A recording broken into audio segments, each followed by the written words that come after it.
Here's Howard in Manchester. Wants to criticise Ahmajinedad. Let's hear why. Go ahead, Howard. Hello, yes. First of all, before I get on to Iran, I'd just like to say the greatest album of all time, The Clash Sandinista, was released in the early 80s. So, I mean, as far as I'm concerned, that holds tremendous weight. Do you really think that was the greatest album of all time? Absolutely. Sandinista is the greatest album of all time.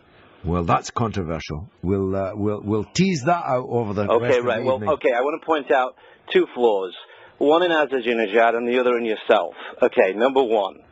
Ahmajinedad, in his criticisms that many of us share, of course, of American foreign policy and so forth, the problem with this guy, and by the way, the very highly respected journalist Robert Fisk calls him a crackpot for not little reason, is that instead of responding, for example, to U.S. foreign policy by evoking the words international law in the United Nations, he kept talking about divine prophets.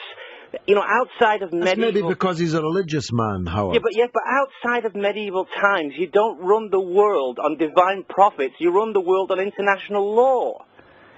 You know, is the world run by international law? No, but it should be. I'm saying that the message should be. Now I know you're having a laugh. No, I'm not saying that it is. I'm saying that it should be. I'm not saying that I'm not saying that is what it is. I'm saying that that's how he should advocate that it should be run. Well, I'm sure he'll take that point on board. Now, why not be a bit more substantive? He gave an alternative Christmas message. What was wrong with that message? No, excuse me. Well, okay. Well, I have a problem with I happen to think that religion and politics should be separate. So. Well, but you're entitled to that view, and he's entitled to the contrary view. He is the president of the Islamic Republic of Iran. They did have an Islamic revolution, which had to shed the blood of many thousands of people to rid their country of the greatest tyrant in the entire region, the Shah of Persia. Now, that was their decision, Howard. They're not asking you to endorse it. It's their business, and it's their business how their president describes his perspective in this conflict between the United States and their country. Now, you have a decision to make. Your decision is whether you stand with the United States, who's threatening Iran, or whether you stand with Iran, which is resisting the threats. You know, I absolutely have got no time for American position on Iran whatsoever, and you know that. Okay, I'm absolutely condemning and critical of American political mindset on Iran, because I know it's based totally on ignorance and reactionary knee-jerk. Okay, Howard. Now about me. Okay. Let's give you a hypothetical scenario.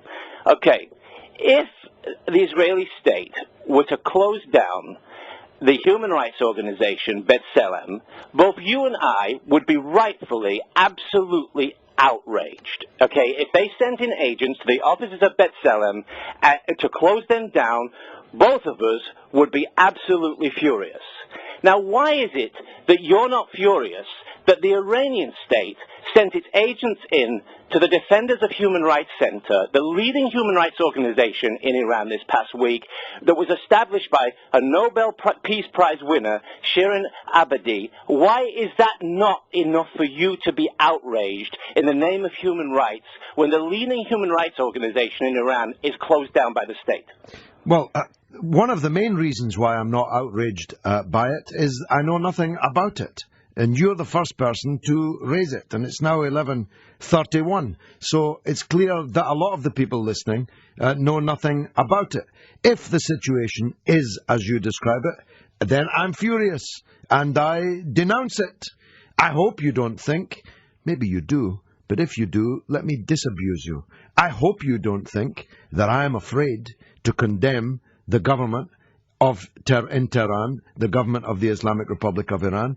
I am not afraid to do so. I do so, and I did so on this program this night. I condemned their execution of prisoners. I condemn their public execution of prisoners. I condemn the imposition of medieval forms of punishment like stoning. I condemn the fact that there are abuses of human rights in Iran. All I say is this, Howard.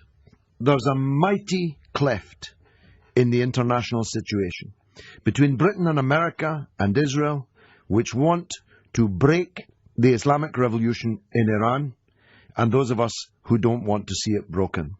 I'm on one side of that argument. You may or may not be on another. No doubt you'll let us know on another occasion.